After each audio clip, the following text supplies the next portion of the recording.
Et le Vav Tammuz. Rappelez-vous toujours de ces tarichim là. He, Vav et Zain Tammuz. Toujours rappelez-vous de ces tarichim là. Ce sont des tarichim, c'est maintenant qu'ils sont niftarim, les 30 000 Gdoshim de Ouman, qui ont été torturés, brûlés et égorgés à Ouman, les 30 000 dont laquelle, quand Rabbi Nachman est venu à Ouman, et il a vu spirituellement cette lumière qu'il y a de autant de juifs qui sont morts au Kiddush Hashem, des enfants, des femmes, et tout le monde connaît l'histoire. Ils ont fait rentrer dans la synagogue de la ville de Ouman, et ils ont mis une croix à l'entrée, et ils ont dit celui qui veut sortir, celui qui veut ne pas avoir, alors qu'il se prosterne. Et ils ont fait rentrer toute la ville dans cette synagogue là. Il y avait aussi des juifs qui se sont un peu cachés, mais tous les juifs à cette époque-là, c'était 30 000 juifs. C'est énorme, mes amis. Pour à l'époque, c'est énorme. On n'a pas imaginé la taille de la synagogue. Là. Non, mais à l'époque, il faut comprendre, parce que nous... Non. En tout cas, c'est énorme. 30 000 juifs, c'est énorme. Le 7 octobre, c'était 1500. Non, mais par rapport à aujourd'hui, il faut que tu comprennes quelque chose. C'est ce que je te dis. Non, mais... Parce que nous, on voit par rapport à la Shoah, mais si tu prends là le 7 octobre, c'est 1500 non, personnes. moi, je vais t'expliquer une autre chose. Je vais t'expliquer une autre chose. Dans notre tête, on a une idée, on croit qu'à l'époque, c'est comme aujourd'hui. C'est-à-dire, si je te parle de Lemberg, je te dis à l'époque, il y avait combien de juifs à Lemberg, tu me dirais peut-être 50 000, 100 000. Il faut comprendre quelque chose. Les juifs, ils étaient 1 millier, pas plus que ça partout. 1 millier, 5. Il n'y avait pas plus de 10 000 juifs que dans des grandes villes, même à Brody. Brody, on va dire, c'était une ville, c'est la ville où là-bas, il y avait la grande yeshiva des Chachmei à Clois de Brod. D'accord? Combien il y avait de juifs là-bas? Quand tu regardes Wikipédia, tu regardes des trucs, tu te dis ça fait entre 3 et 5 000. C'est quoi 3 et 5 000? C'est quoi? C'est rien du tout. À l'époque, c'était comme ça. C'était comme ça. Donc 30 000 juifs tués à Ouman. Je peux te dire que c'était un pogrom qui fait partie des top, que Dieu nous en préserve, de pogroms problématiques. En tout cas, c'est beaucoup. Comment ils ont ils ont fait rentrer donc dans la synagogue. Eux, ils croyaient qu'ils allaient prier pour ce qu'il y a, mais ce qu'ils ne savaient pas, c'est qu'eux, ils ont entouré toute la synagogue de paille. Toute la synagogue, elle a été entourée de paille, elle a été enfermée, sauf la porte. Et c'était un général qui s'appelait Gante, que Dieu nous en préserve, à l'entrée d'Ouman.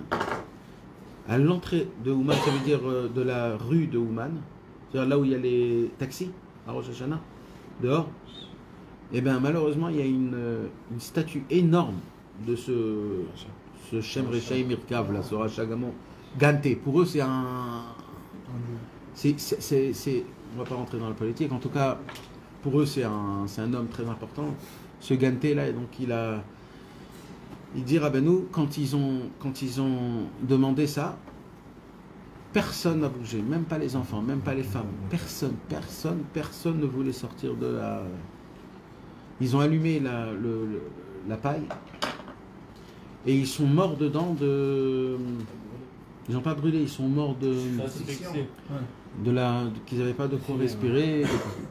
Et tellement ils étaient contents, ces pourris là, tellement ils étaient contents que dès qu'ils ont terminé, ils sont rentrés dedans pour terminer la mort, comme on dit, pour achever. Donc ils sont allés et ils ont planté tous les enfants. Et après ils ont dit, ah, ça nous a donné le goût.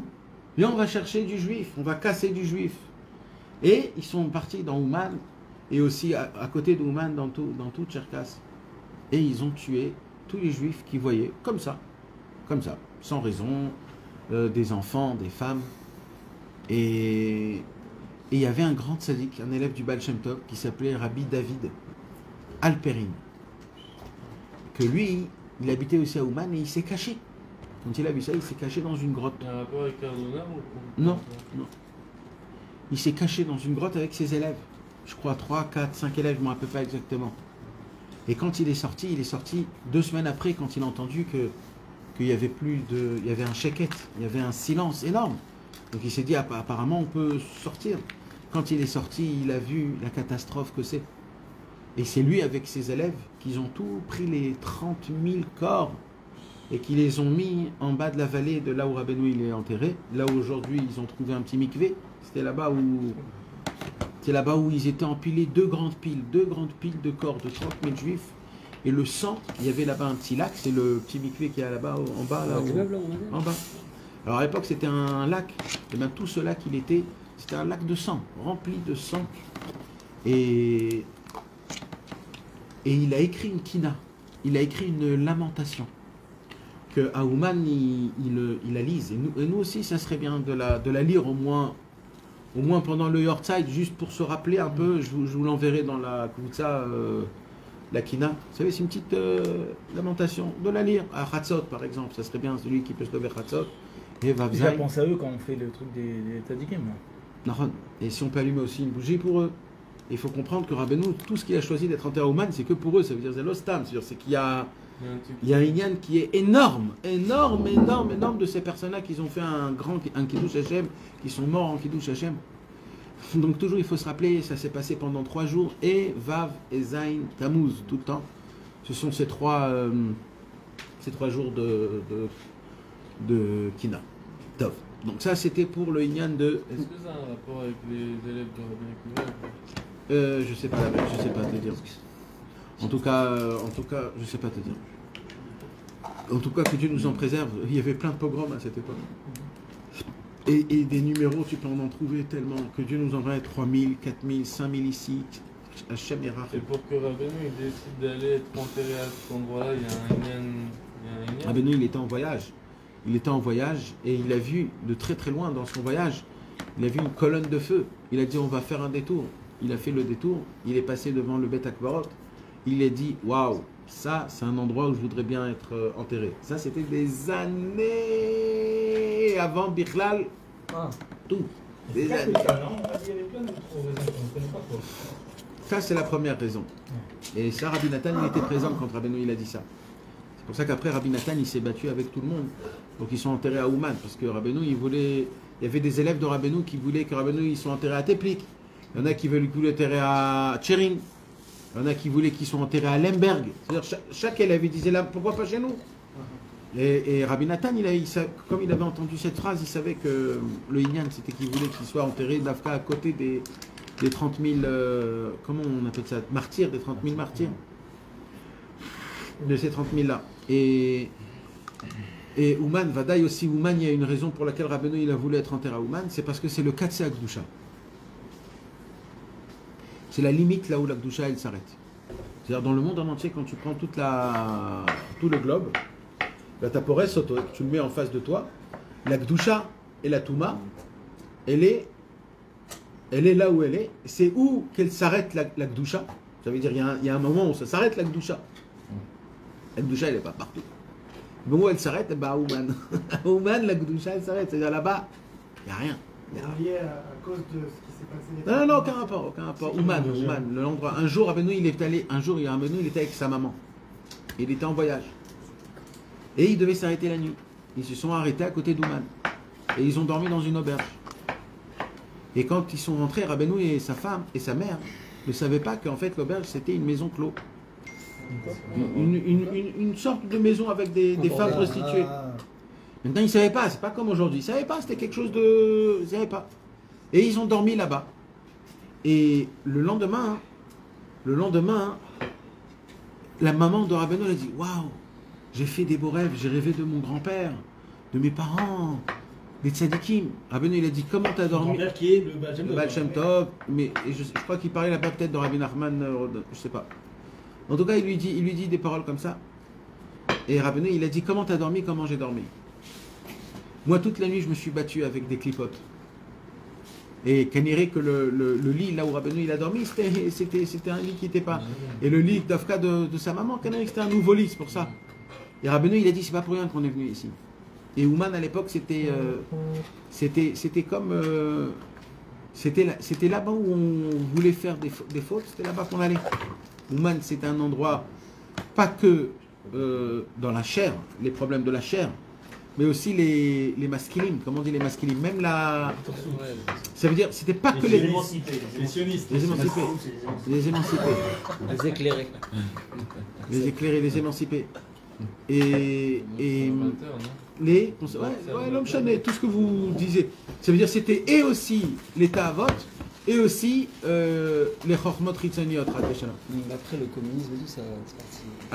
Alors non. Le tfous du Alors, communisme, il a c'est- commencé là-bas aussi. C'est ce qu'on avait lu aussi dans une lettre qu'on avait dit. Rappelez-vous, quand Rabbeinu, il avait dit, Rabbeinu, quand il est venu, il a dit, je sais pas pour rien qu'on est là. Et Rabbeinu, il a dit, on va s'occuper de ça. Et Rabbeinu, quand il est parti de Ouman avec sa maman, il a dit, dès maintenant, il n'y aura plus une seule prostituée à Ouman. Comme ça, il a dit. Il a été Mevatel, toute l'état à vote. Il a dit, mais les Chormot, Ritzeniot et la Scala, ça, j'ai pas pu l'enlever. Et donc à Ouman, c'était un endroit vraiment horrible. C'est-à-dire c'était vraiment l'endroit. Et c'est pas pour rien que Rabbeinu Dafka il a voulu être enterré parce que il a écrit que Moshe Rabbeinu il est enterré en face de Baal Peor. En face de Baal Peor. Normalement où on enterre Moshe Rabbeinu? Au côté du Kotel, à côté du Beth Amikdash, à Razetim, je sais pas. Non. Où on enterrait? En face de Baal Peor. À côté de la plus grande Baal Peor, c'est horrible mes amis. C'était une Avodah Zarah qui était horrible. C'était horrible, c'était quelque chose, je peux même pas vous expliquer, la Gemara, il y a une marloquette, c'était quoi les offrandes?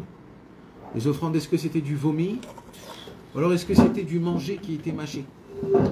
C'était ça les offrandes du Baal Peor. Imaginez-vous là, comment c'est horrible. Et parce que Baal Peor, elle parlait, c'était une Avodah Zarah qui parlait, qui dévoilait tous les secrets qu'il y avait dans ta tête, dans ton cœur, à quoi tu penses, c'est quoi tes vraies idées. Donc les Juifs, ils avaient très peur de cette Baal Peor.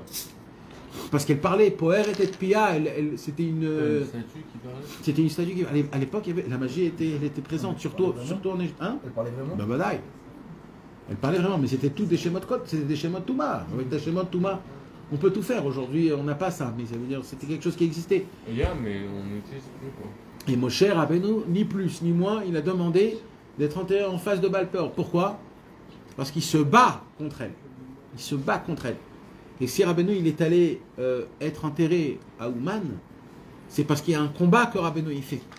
Il se bat, Rabbeinu, à Ouman, avec tout ce qu'il y a dans on ne sait pas ce que c'est, des choses spirituelles inimaginables. En tout cas, tout ça c'était pour parler donc de ces 3 jours des pogroms qui s'est passé.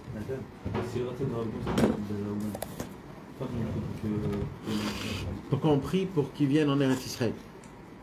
Parce que Rabbeinu il a dit bon, Amakom Sheli ou Rak Eretz Israël. Rabbeinu il a dit Bechol Makom, chaque pas où je marche vers Eretz Israël. Dans le Biur Alikutim, dans la Torah, Biur Alikutim, dans la Torah. Oui. Peut-être Koufnouné, je ne me rappelle pas exactement. D'accord. Dans les Torot, il n'y a pas beaucoup dans Biur Alikutim. Là-bas, Rabbi Avram il rapporte une lettre de Rabbi Michalé, le petit-fils de Rabbi Nathan. Et là-bas, Rabbi Michalé, le petit-fils de Rabbi Nathan, il dévoile un secret énorme qu'on ne savait pas. C'est une lettre en fait qu'il écrit. Et il dit que quand Rabbeinu, il a quitté Eretz Israël pour venir, c'est-à-dire quand il est venu en Eretz Israël et après il a quitté Eretz Israël pour repartir chez lui à la maison, il a fait un pacte avec la terre. Il a mis sa main par terre, il a fait un pacte avec Eretz Israël. Il a dit Eretz Israël, je ne te quitte pas. Il lui dit, je dois juste arranger quelque chose, je dois faire certaines choses chez moi à la maison, mais Ani Ozev Almenat Larzor. Ça veut dire, je quitte en Almenat, comment on dit? En intention de revenir. Ça veut dire, je te quitte pas, ça veut dire. Et Rabbi Michalé, il dit. C'est là qu'il a dit Kol Makom Shani Olef. Non. Et c'est ça. Rabbi Michalé, il dit que l'intention amitique de Rabbeinu était Béhémet qu'il soit en Eretz Israël. Et dans Chayam Haoran, il y a écrit 2 raisons pourquoi Rabbeinu, en fin de compte, il n'est pas resté en Eretz Israël. La première raison, c'est qu'il était très malade et que s'il prenait le bateau, il pouvait mourir dans le bateau et là-bas, on pouvait jeter son corps. Donc il avait peur de ça. Deuxièmement, c'est que tous les élèves de Rabbeinu, ils habitaient en Ukraine. et que tout le Inyan de Rabbeinu c'était Rosh Hashanah, donc il s'est dit qu'est-ce que si je vais être enterré en Eretz Israël, qui pourra venir, qui sera à côté de moi, parce que j'ai un grand plaisir des Teilim, des doutes que vous faites. Donc je vais être tout seul là-bas. Alors je préfère être avec vous. Mais comme aujourd'hui ces deux points ils sont annulés, parce que Rabbeinu il est déjà niftar, et que maintenant il y a aussi ça. Alors maintenant il faut regarder la halacha. C'est quoi la halacha? Alors quand on ouvre la halacha, et le premier qui est posé que ça c'est le Mahari Berav, le Rav de Rabbi Yosef Karo. Non, le Rav du Rambam. Je ne me rappelle plus. Rabbi Mahari Berav. Le Mahari Berav, c'est lui le premier qui dit qu'il y a une mitzvah de faire monter les ossements de tous les tzadikim en Eretz Israël. Top. Écoute une chose. Alors, Rabbi Israël, au début, il avait dans sa tête de faire cette révolution, de ramener Rabbeinu en Eretz Israël. Rabbi Israël, il a essayé dans plusieurs façons. Et Rabbi Israël, il est arrivé à une conclusion, en fin de compte. C'est quoi la conclusion? C'est dur à dire, mais c'est la conclusion. C'est que Rabbeinu ne veut pas venir dans une terre où on est Mechalel Shabbat. C'est tout ce qu'il a dit, Rabbi Israël. Et il a dit, et maintenant, Zetalou Ibo, maintenant ça dépend de lui, la venue, que Rabbeinu il vienne. Ça dépend plus de nous. S'il veut, il vient. S'il veut, il reste. Maintenant, nous, ce qu'on peut faire, c'est peut-être de demander à Hachem, de prier à Hachem. D'ailleurs, on n'en peut plus de voyager dans ces endroits-là. On veut que Rabbeinu il vienne, qu'il y a la Géoula et qu'il y a le Mashiach Tzidkenu. En tout cas, il y a une Kabbalah, que un des travaux de Mashiach, ça serait de ramener Rabbeinu en Eretz Israël. Ce serait un des travaux. Comme c'est écrit, où va les Tzion, Goël, ou les Shav et Fe, Shav et Yaakov. Je dis pour que même après qu'ils soient revenus, on va retourner à Ouman avant Rosh Hashanah. Non, pas avant Rosh Hashanah. Ouman restera un endroit Kadosh, Kodesh, Kodashim, même... Oui, mais on va pas faire le vidou Yitvaré. Non. C'est un Inyan qui est spécifique, mais en vérité, personne ne sait réellement les paroles, comment ils sont dit, comment ils sont reçus. C'est des paroles qui sont très très floues et on ne peut pas connaître, on ne peut pas savoir. C'est de là où on a dû prendre Israël. Même avant. Maintenant, dans Tziyuna Metsuyanet, c'est un livre que le Rav de Tchérin il a écrit, que Rabbi Shmuel Hurwitz il a complété. Là-bas, il rapportait plusieurs paroles sur ce Inyan. Et une des paroles là-bas, c'est que l'endroit de Rabbeinu qu'il a été choisi, c'est un endroit qui a été choisi depuis Misheshet Yemei Bereshit, depuis la création du monde. C'est-à-dire que depuis la création du monde, Adam, Arishon et Chava, Kadosh Baruch Hu, il a dit attendez, on voit le globe, ça roulait, bam, il a dit c'est ici que Rabbeinu il va être enterré, c'est le sod, vous savez que dans les mesures, comment s'appellent les mesures du monde, en haut et en l'axe et en Latitude et longitude. Les latitudes et les longitudes. Quand tu vois les l'axes, c'est marrant que le kotel, alors je te parle en précisé à fond, ça veut dire en agrandissant, en précisant à fond, le kotel c'est 32 et Ouman Parouska Pushkina 26, c'est 48. C'est Moar Ve'alev. Ouman et le Kotel, c'est le cerveau et le cœur du monde. Le Moar et le Lev. C'est le Moar et le Lev. C'est deux. La source et le cœur. C'est mamash la source et le cœur. C'est les deux endroits dans le monde qui ont un endroit d'énergie qui est le maximum. En tout cas, non, ça c'est des petits ridushim. Ouais, juste. Il y a une Torah dans l'Écoutez Moran où il parle des Hatzamot et du Bassar. Oui. C'est l'intérieur. Nachon. Est-ce que nous on doit se fier au alors tout ce qui parle. Alors, dans le Inyan du Kibbutz de Rosh Hashanah, Rabbeinu il parle là-bas des Hatzamot. Il parle là-bas des ossements. Comme Moshe Rabbeinu il a pris les ossements de Yosef. Que tout le monde devait prendre des ossements. Donc le Inyan des ossements, il est très important. Mais c'est la chaîne Hatzmiut. Oui, mais c'est quand même Hatzmut. En mikra yotse midei pshuto. Il faut quand même rester simple. Mais le plus beau de tout ça, c'est Rabbi Israël dans Ibn Achal, quand il donne l'explication d'être à Ouman, à Rosh Ouman shebe Ukraina, là où il y a les Hatzamot. Là-bas, il dit là où il y a les Hatzamot, là-bas, on veut aller là-bas, on veut être là-bas.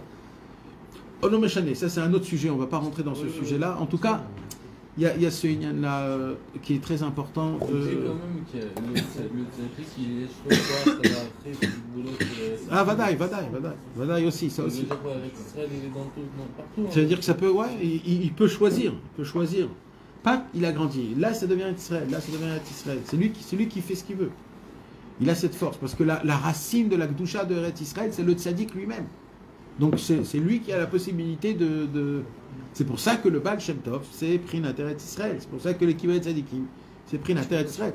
Parce qu'eux, ils ont la possibilité de dire, ah, ça c'est à moi, ça c'est à moi. Comme les Français, ils sont allés dans une île, ils ont dit, ça c'est la France. Allez, c'est la France. Aucun rapport. C'est comme ça. Juste quand tu as dit les étalons, par rapport à la parole d'Israël, comment elle a interprété cette parole? Est-ce que toi tu dis qu'il y croira, peut-être qu'il faudrait faire quelque chose? Non. Non. Zetalouibo à Kavana maintenant, c'est-à-dire que nous, on a tout fait ce qu'on a fait, nous. Maintenant, c'est que lui. C'est dès qu'il veut, il vient, dès qu'il veut, c'est tout. C'est pour ça. On va pas faire un effort. Non. C'est C'est pour ça qu'aujourd'hui, le seul effort que tu peux faire, c'est de dire à Rabbeinu, on te veut en Eretz Israël, Eretz Israël. Et même toi, tu le veux. Ça, il Tu l'as dit. Alors on attend ça, on attend. De lui faire montrer, de lui dire. Moi, c'est la première chose que je dis quand je viens au Tzion de Rabbeinu. À chaque fois, je lui dis, Rabbeinu, c'est vrai que le Tiltoul, il était caché. Mais on te veut en Eretz Israël. On te veut en Eretz Israël avec nous. Moshe Rabbeinu, quand il rentre en Eretz Israël, c'est la Geoula Shlema. Le fait que le Inyan de Rabbeinu, il est en Chutz Laaretz. Il y a un ikouv dans ça, il y a un ikouv. Si le Rebbe, il serait en Eretz Israël, Mamash, en Eretz Israël, c'est la fin de tout. C'est comme la Yosef, parce que tu peux pas s'en sortir. Alors ça, Rabbi Israël, il a dit, ça restera un Makom Kadosh, et on voyagerait, et on serait là-bas. Mamash, tout. Tellement c'est puissant. Comme, Même si c'est à Tzamot son peuple. Ouais. C'est le Reshimo, ça, là? C'est le Reshimo. Le Reshimo, ouais. Le Reshimo. C'est le Reshimo qui est là-bas. C'est pas Stam.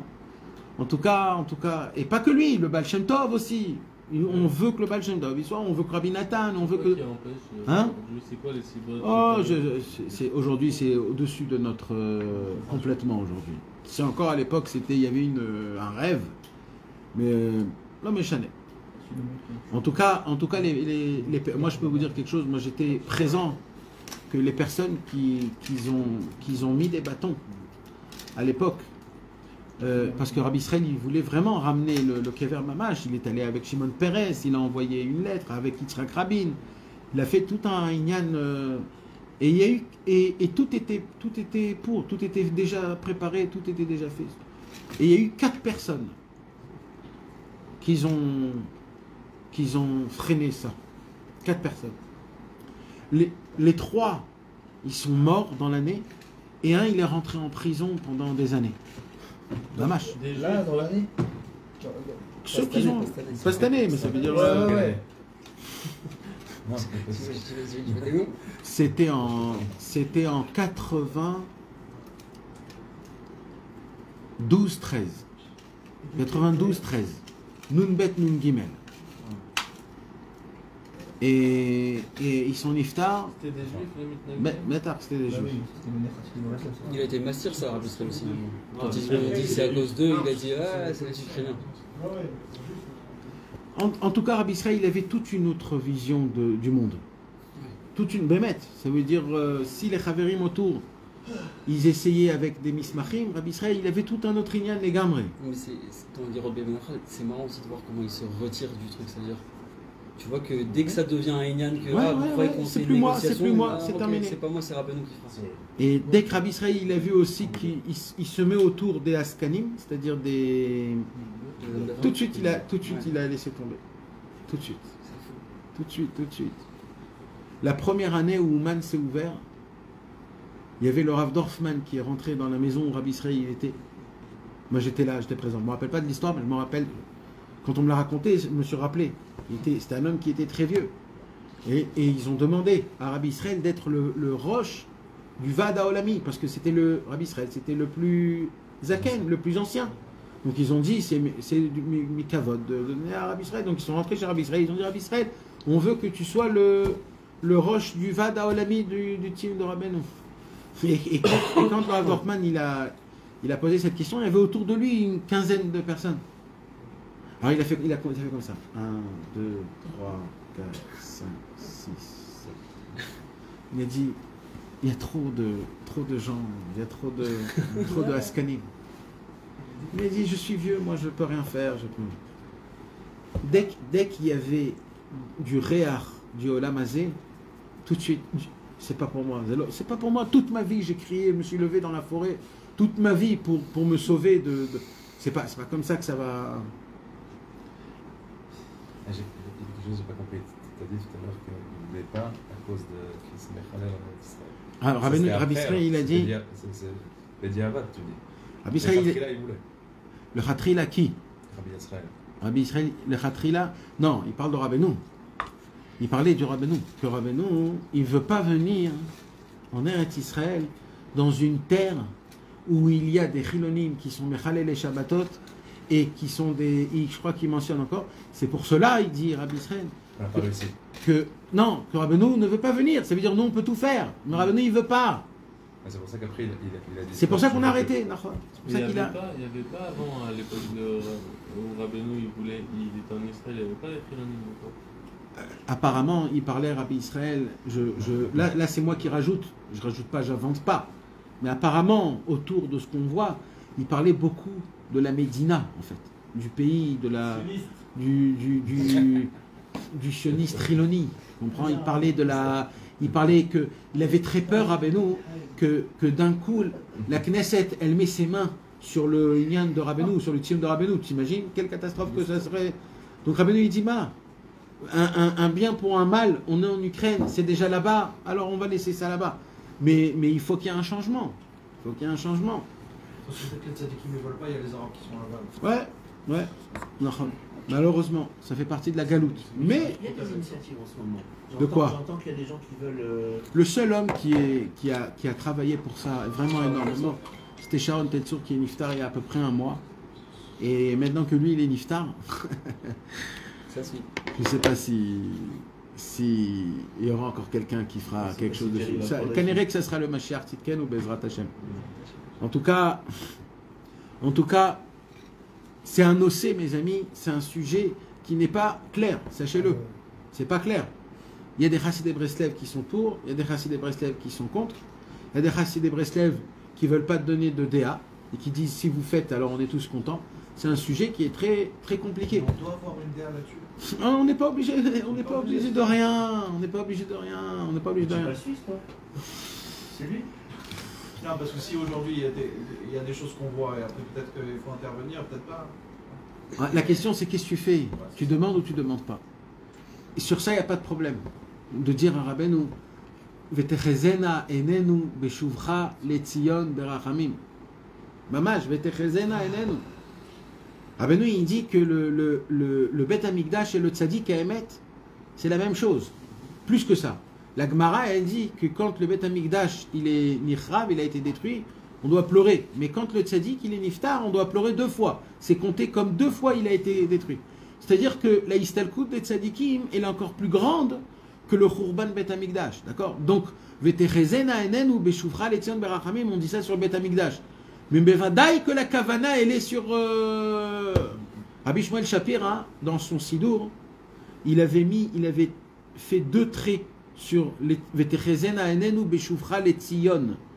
Et lui, il était mechaven que je puisse moi voyager dans le Tzioun. C'était ça dans sa prière. Tous les jours, il pensait Vetechezena enenu beshuvcha letzion, Tzioun berachamim. Donc il avait souligné 2 traits. 2 traits sur le Tzion. Donc Mamash il était mechaven sur le Inyan de Rabbeinu. Alors c'est ça qu'il faudrait aussi nous aussi qu'on puisse avoir Rabbeinu, Dai, on te veut ici en Eretz Israël, on te veut tous les jours.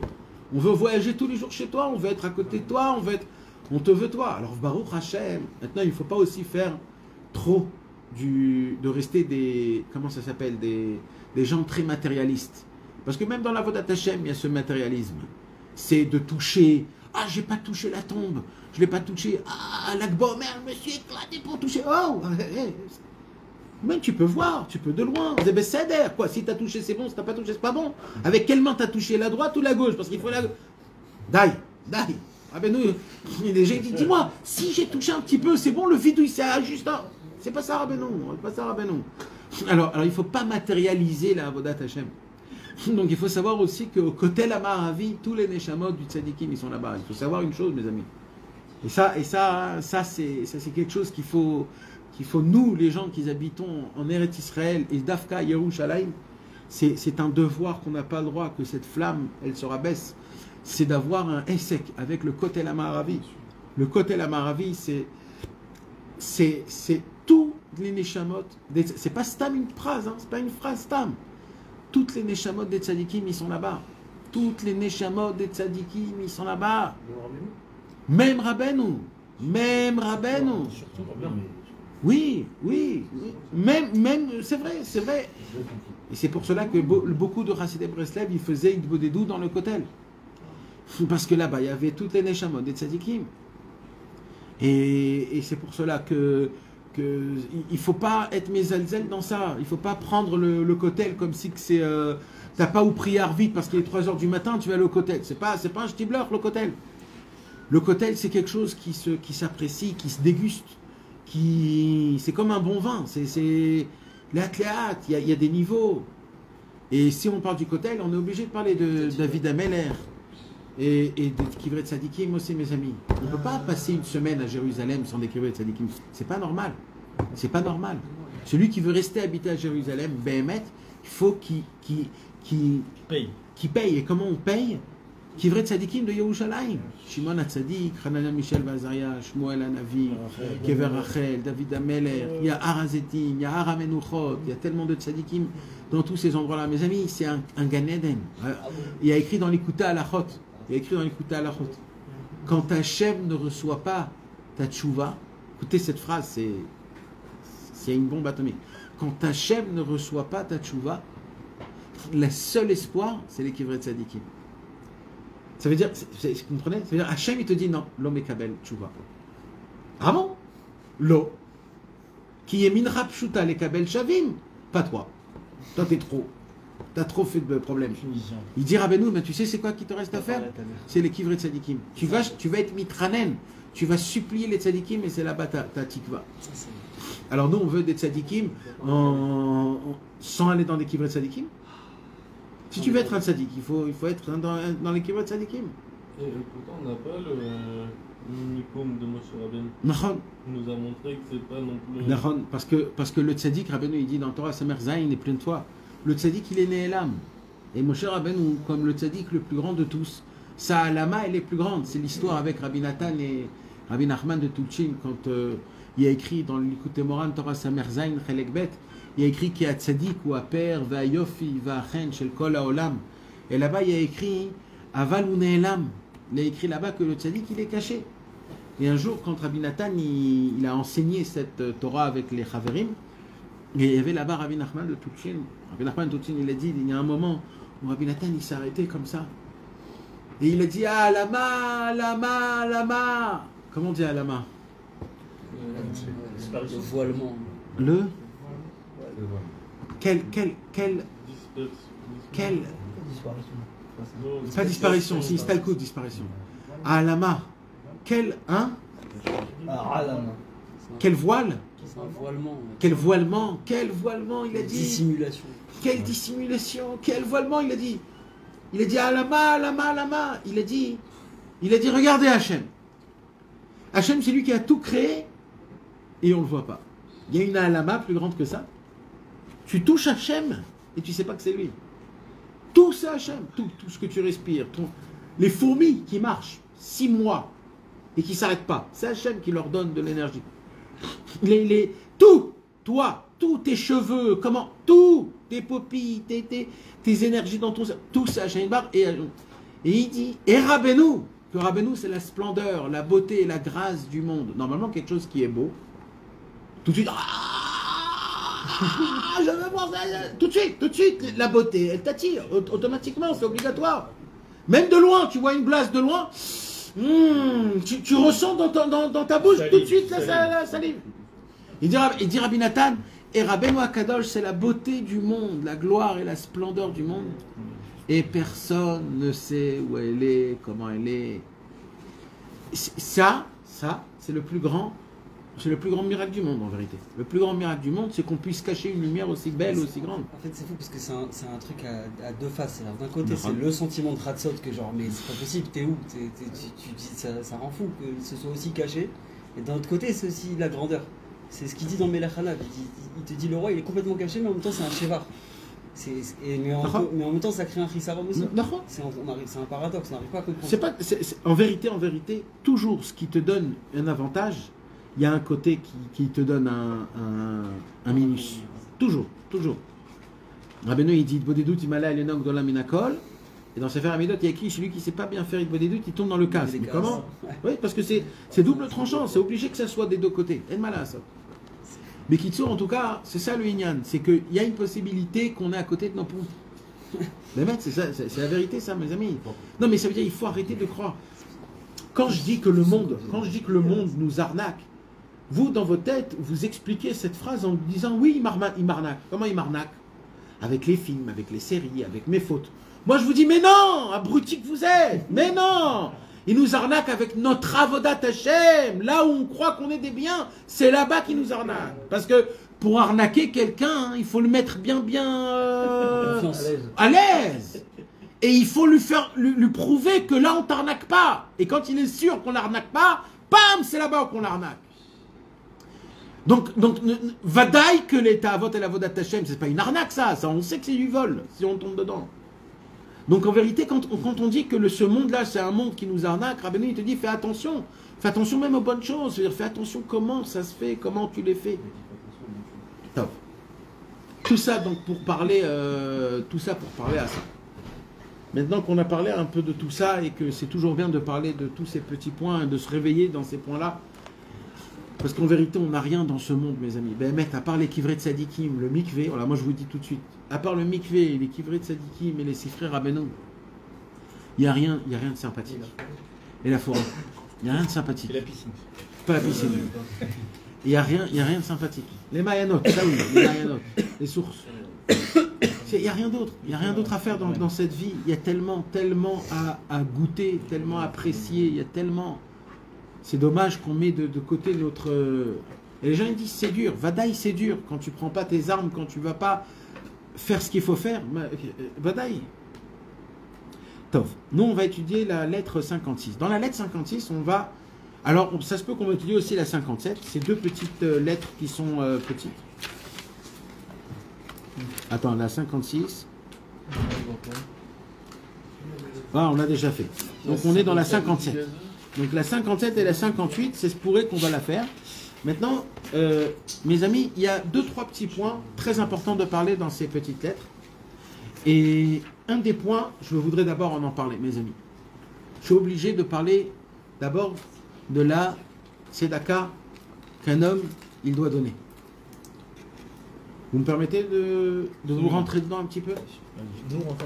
Un petit peu, de vous rentrer dedans? C'est toujours par amour, hein, mes amis.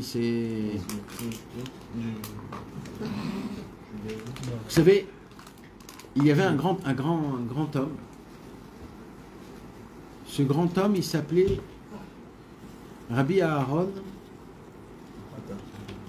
Rabbi Aaron.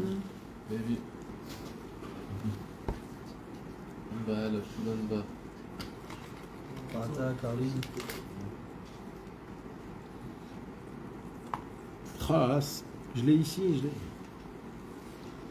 Rabbi Aaron Kotler. Kotler, ah oui, très connu en Amérique, non? À New Jersey. Lakewood. Rabbi Aaron Kotler. Rabbi Aaron Kotler, c'est un Talmid Chacham. Bon, même que je parle de sa grandeur, je peux que le rapetissir. Donc, on ne peut pas parler de sa grandeur. Rabbi Aaron, c'était un très très grand. Il était du mouvement Litaï. Mais combien même c'était du mouvement Litaï, c'était un tzaddik, mamash, un homme très très très grand, un élève de tous les rachés yeshivot des générations d'à l'époque. Et c'était un grand homme. Et après, à la fin, il y a un moment dans sa vie où il a décidé de renforcer la Torah. Pas beaucoup, ils ont pensé à ça. Rabbi Aaron, lui, il a eu cette pensée-là. Je veux renforcer la Torah. C'était un petit peu après la Shoah. Et le Mahamad de la Torah, il était un peu rabaissé, cassé.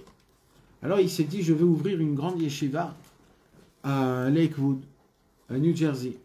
Il n'y avait rien là, à l'époque. C'était comme si je te dis le Pérou. Un village, Il n'y avait rien du tout. Même des gars, il n'y avait pas, je crois. Il n'y avait rien, c'est-à-dire rien. Et il a ouvert, actuellement, c'est la plus grande yeshiva qui existe dans le monde. Une ville. C'est une ville. il y a des rues dans la yeshiva. Moi, je suis allé là-bas, j'étais là-bas. Il y a des rues, vraiment des rues dans la yeshiva. Et Blainara, Ben Porat Yosef. Et c'est devenu aujourd'hui, actuellement, une ville Mamash Torah. C'est comme Beth Shemesh. C'est comme Beth Shemesh, Mamash. Ça veut dire Beth Shemesh, Bnei Brak. Et tout ça grâce à Rabbi Aaron Kotler. Kaviachol, ça veut dire dans les... Un jour, on lui a posé la question.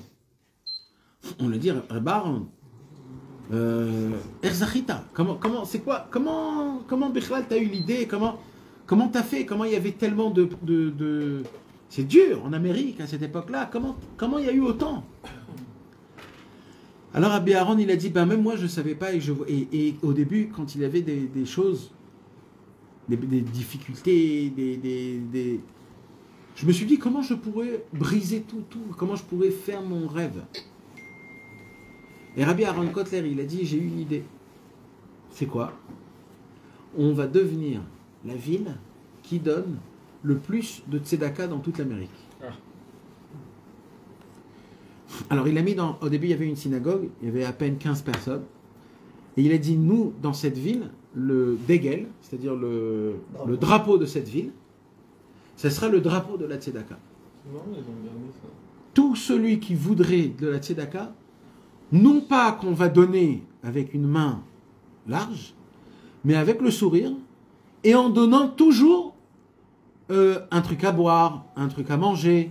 Ça veut dire que jamais les gens qui demandent de la tzedaka, ils se sentent pas bien. Toujours de demander, vous voulez quelque chose d'autre, quelque chose en plus. Mamash tzedaka bechavod mamash. Et il a dit, plus on fera ça, plus elle va grandir la ville. Et il est niftar, ça fait déjà des années et des années, plus que 30 ans. Et jusqu'à maintenant, ils appliquent ça. Et toute leur réussite, c'est ça. Toute leur réussite. Rabbeinu, il dévoile dans la Torah d'Alet, Chelek Bet, du Likutei Moran, Vetarvim tziviti lechal kelecha, qu'il a dévoilé à Shavuot, ou Yom HaBikurim. Là-bas, Rabbeinu, il dévoile un mot. Un mot. Ce mot-là, il faut faire attention, parce que c'est le secret, c'est une clé. Ce mot-là, c'est une clé. C'est quoi? Il dit Rabbeinu, tzedaka ou mafteach l'école HaSharim. C'est-à-dire quoi? Il dit Rabbeinu comme ça. Quand tu viens dans une porte et elle est fermée, sache que la tzedaka, elle ouvre la porte. Elle ouvre la porte. C'est la clé Mafteach Efes, on appelle ça la clé des voleurs. C'est la clé, comment s'appelle la clé qui ouvre? C'est le passe-partout. C'est une clé, c'est un passe-partout. Non mais mes amis, ça veut dire quoi? Ça veut dire quoi? Ça veut dire que quand le matin tu te réveilles et tu n'as pas envie de te réveiller, tu dois avoir une tzedaka à côté de toi. Ping. Quand le matin, tu n'as pas envie de mettre tes tefs, tu dis dans 1 heure, dans 2 heures, dans 3 heures, tu n'as pas envie de prier, ping, tu mets une pièce de tzedaka. Tu n'as pas envie de faire ton tikkun haklali, tu n'as pas envie de faire ton seder, tu n'as pas envie de faire shmirat habrit, tu n'as rien envie de faire, ping, tu donnes une pièce de tzedaka, ça ouvre, mes amis. C'est badouk ou menoussé, voilà. C'est ce que je vous dis, c'est badouk ou menoussé. C'est faire une tzedaka. Mais tout le tikkun, tout ce que tu n'arrives pas à obtenir, même à travers la prière, tu l'obtiens avec la tzedaka. Maintenant, la tzedaka qui part là-bas, c'est une tzedaka de corbeau. Corbeau, c'est quoi? Que le corbeau, il est cruel envers ses enfants. Et Rabbeinu, il dit que de donner une tzedaka, c'est toujours bien, et c'est toujours bien, etc., etc. Mais pour que la tzedaka, elle puisse vraiment être poël, vraiment, ça veut dire vraiment. Et quand je dis vraiment, mes amis, c'est du tac au tac. Hein, parce que même une pièce, elle fait son travail. Mais une tzedaka que tu as besoin du tac au tac, il faut qu'elle te fasse un peu mal. C'est-à-dire dire, ah ben non, tu dois prendre la harzariut, comment on dit, la cruauté, et de le mettre contre toi. Ça veut dire quoi? Ça veut dire, tu dois donner au moment où ça dépasse là. Ouh, ça me fait pique là, ça me fait un peu... C'est un mec qui est très très riche. Hein? Un mec qui est très très riche. Ouais. Il n'y a rien qui pique. Si, ça peut toujours piquer, mais ça fait plus mal. Ça dépend ce qu'il donne. Ou alors un mec qui est riche, c'est lui qui doit aller donner au pauvre, pas le pauvre il vient chez lui. Ah. Mais non, il y en a pas. Hein? Le mec qui est riche, c'est Dans pas la coupa, c'est d'accord. le mec, tu lui Dans la donnes et tu coupa. dis, ah, donne plus, ça te fait mal en plus. Attends, C'est un peu si genre, mais on peut prendre, Moi, je trouve mettre que- dans moi- la zut, comment tu fais? Comment? Des fois ça fait mal, au point de te mettre dans la zut. Non, c'est pas ça qu'on te demande. On te demande juste, il dit Rabbeinu, ce que tu peux, un peu plus. C'est ça qu'il dit. ce que tu peux. Combien tu peux, on va dire 100 shekels. 100 shekels, bon, ça va, 100 shekels. C'est beaucoup quand même, 100 shekels. Bon, mais ça va, je peux vivre. Et là, Rabbeinu, il dit, allez, donne-moi encore 5 shekels. Alors, quelqu'un qui prend tout et qui donne tout. Alors, quelqu'un qui prend tout, ça s'appelle du ribouillor. C'est du ribouillor. C'est un niveau, il faut atteindre ce niveau-là. Mais il faut être pied sur terre. Alors voilà, je vais vous dire quelque chose. Il n'y a pas de limite dans la tzedaka, voilà. Permettez-moi de vous faire un cadeau et de vous dire ce que j'ai à vous dire. Parce que personne ne va à vous. C'est pas ton journée. Un homme, il se mesure à travers la tzedaka. Voilà, sachez-le. Rabbi Shmuel Horvitz, il écrit dans une lettre, Mirtave Shmuel. Il dit, dans tous les sifrei Chazal, Chachamim ou Zechonam Libracha, on parle du grand jour du Yom Adin Agadol, où là, on va se mettre face à face devant Hachem. Là, il n'y a personne. Même Rabbeinu, il ne peut pas rentrer là. Là, c'est toi et le Boré Olam. Il n'y a rien. La porte est fermée, le livre, il s'ouvre, et là, tu es en face de lui, et là, Kadosh Baruch Hu, il dit OK. Alors, il regarde. Et là, tu es là, et ton livre, il est là, ouvert devant ton cœur, ton cerveau, tout ce que tu as pensé, tout ce que tu as fait, tous les mots que tu as dit, tous les crâneurs que tu as fait, tu as crâné dans ta vie, tout devant Hachem Yitbarach maintenant. Et il dit Rabbi Shmuel Horvitz, et il n'y a rien au monde, ça c'est les Chachamim ou Chazal, il n'y a rien au monde qui peut venir à l'aide à cet endroit-là. Il n'y a rien, sauf une chose. Et sauf une chose, il dit là-bas, la tzedaka que tu as donnée, au tzaddik à Emet. Ça, c'est le seul shochad permis qui va t'aider. C'est le seul. Et il rapporte un passou qu'on l'a lu dans Shlomo HaMelech Mishlei, qu'il y a un shochad qu'on a le droit, c'est la tzedaka. C'est le shochad. C'est une sorte de... Comment on appelle le shochad? Un pot de vin. C'est une sorte de pot de vin, mais c'est pas un pot de vin mal. Kaviachol, c'est Akadosh Baruch Hu, un rachat pidion. C'est plutôt le mot pidion. C'est plutôt un rachat, exactement. Et il dit là-bas, le inyan, c'est la tzedaka que tu as donnée. La tzedaka que tu as... Alors, la tzedaka qu'on donne, vadaï, mes amis, il faut donner... Alors, c'est quoi la règle? La règle, c'est qu'il faut donner à tout le monde. Mais un tout petit peu. Des pièces. On doit avoir toujours dans notre poche des pièces de 1 shekel. 1 shekel. Il faut donner à tout le monde. Tout celui qui te tend la main, tu dois lui donner. Ou alors tu lui dis slicha, enli, pardon. Mais jamais de dire oh Natati, dai, tazvo. Il ne faut pas être nous les Français qui se. Ouais, il ne faut pas, mes amis. Et vous savez, et il y a quelque chose de très grave aussi. Il y a quelque chose de très très grave. C'est quoi? C'est qu'il ne faut pas faire comme si que j'ai pas vu. Oi, comment c'est grave ça, mes amis. Ce qui est écrit dans ça, dans la Gemara, qu'est-ce qui est écrit plein de fois. On fait même pas attention. Les gens ils font comme ça, même pas toi tu réponds. C'est très grave ça. Ça c'est l'inverse d'Avraham Avinu. Avraham Avinu, Hachem il a choisi parce que lui il courait vers les pauvres. Il courait vers les pauvres. Nous on ne doit pas se conduire comme les goïms, chas v'shalom. Tu dois dire, si tu n'as pas d'argent, tu dois dire à tout le monde, slicha. Slicha enli, slicha. Juste, parce que moi j'ai un vrai souci avec ça. Il y a des professionnels. Nahon. Et eux, c'est très difficile. C'est difficile pour qui? Pour moi. Pour toi. Parce que c'est des professionnels. C'est des professionnels. Alors tu te dis dans ta tête, toi aussi que tu es un professionnel, tu te dis dans ta tête, ma règle à moi dans la Vodat Hashem, je suis attaché à Rabbeinu Akadosh, ma règle à moi c'est que je donne à tout le monde, mais un petit peu. Un petit peu. Et le quart de l'argent, je le donne pour les inyanim de Rabbeinu. Ça peut être tout et rien, c'est-à-dire Ouman Rosh Hashanah, les impressions des livres, les Anshe Chassidei Breslev, la Fatsa, je sais pas, l'homme échané. C'est là-bas où tu donnes le quart de ton argent, ton pidyon nefesh, ce que tu as besoin. Mais à tout le monde, tu dis, et quand je dis qu'il faut donner à tout le monde, tu crois que je mets pas dedans le lot des voleurs, des menteurs, et même des gens qui sont pas religieux, qui vont acheter avec ça de la drogue? Si je mets tout ça dans le lot, frérot, tout ça. Même si je sais qu'avec ça, il va aller acheter de la drogue tout de suite en face de moi. En face de moi. C'est pas mon compte, ça. C'est pas mon compte à moi. En fait, si à partir du moment où il est arrivé chez toi... C'est fini. C'est Hachem, il me l'a donné. Hachem, il me l'a donné. Sur toi d'en haut. Exactement. Dans les chokhmot, ça veut dire que tu laisses... Ça y est. Les cheshbonot, ils sont mauvais tout le temps. Les cheshbonot, Rabbeinu, il nous dit, ils sont mauvais. Moi, une fois, j'étais au hôtel, et un gars qui venait tout le temps, et j'avais préparé, il n'est pas venu chez moi. Et j'étais, mais pourquoi il n'est pas venu chez moi? Moi j'en connais un qui a une maison de ouf à Moshava, à Germanie, et tous les jours il va en scooter à Ménorod. Ouais, et ben tu sais, toi dans ta tête, qu'est-ce que tu fais? Tu dis le pauvre il est malade, le mec. Il est vraiment malade. Et je lui donne de l'argent parce qu'il est malade. Je l'aide en fait. En fait, c'est pas de la tzedaka, c'est du chesed. Dans ta tête, c'est que Melut Chassadim. Mais Vadaï, mais ça, c'est pas nos comptes à nous. C'est lui qui devra donner des comptes. C'est pour ça qu'il faut donner à tout le monde un petit peu. Ça, c'est une parole de Rabbi Israël, que Rabbi Israël, il a dit les kulam notnim ktsat. Ve'akol les rabbeinu. On m'a toujours dit que quand on renforce l'autre, on donne, on renforce l'autre côté. Non, ouais, c'est vrai. C'est pour ça, dans ta tête, tu donnes pas en tant que tzedaka, en tant que chesed. Moi, quand je vois ça, je donne en tant que chesed. Je disais matana. C'est pas de la tzedaka, c'est de la matana. Matana, c'est beseda. C'est la tzedaka qui fait des problèmes. Rabbeinu dit Ani Agun, Ani Shelo Agun. Alors c'est pour ça dans ta tête, tu dis c'est une matana, c'est pas une tzedaka. Matana. Car. Et en tout cas, mes amis, maintenant, permettez-moi de vous faire ce cadeau-là. Il n'a pas dit Rabbeinu qu'on donne pas à quelqu'un qui n'est pas. Vadaï. C'est pour ça qu'il y a des prières dans le Likutei Tfilot. C'est tout. C'est tout. Tu fais ta ishtadlut, tu demandes à Hachem, tes zakeni. Il a 5-6. Top.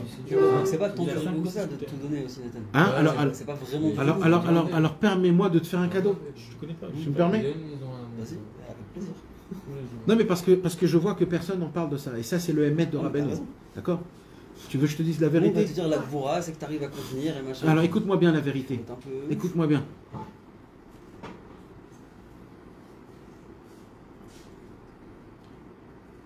Tout l'argent que tu as, c'est pas à toi.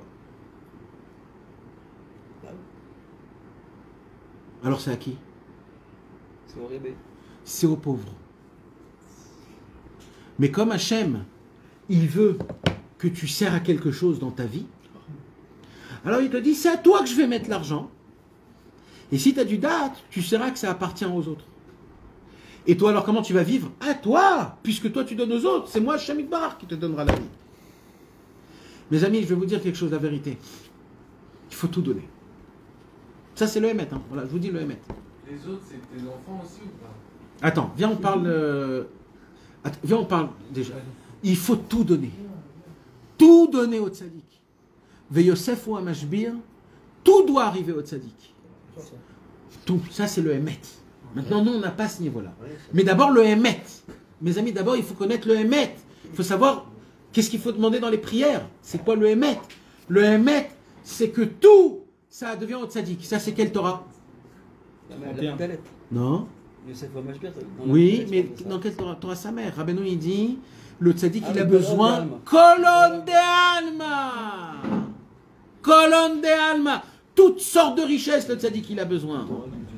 Maintenant, mis à part cela, le Ikar de la Teshuvah, c'est la Tzedaka, Rabbeinu, il dit. Le Ikar de la Teshuvah, Behemet, c'est la Tzedaka, c'est répété des dizaines de fois. Dans Otsar Haïra Tzedaka, regardez comment ça fait peur ce qu'il y a écrit là-bas. Et la première chose toujours que Rabbi Israël il faisait avec les Français, et c'est comme ça qu'il a brisé la Tahava des Français, la première chose, c'est il lui faisait un tikkun de voleur, pas donne. T'es un voleur. Pourquoi il disait voleur? Il disait beaucoup voleur, Rabbi Israël. Pourquoi? Parce que nous, les Français, on croyait que notre argent, ça nous appartient.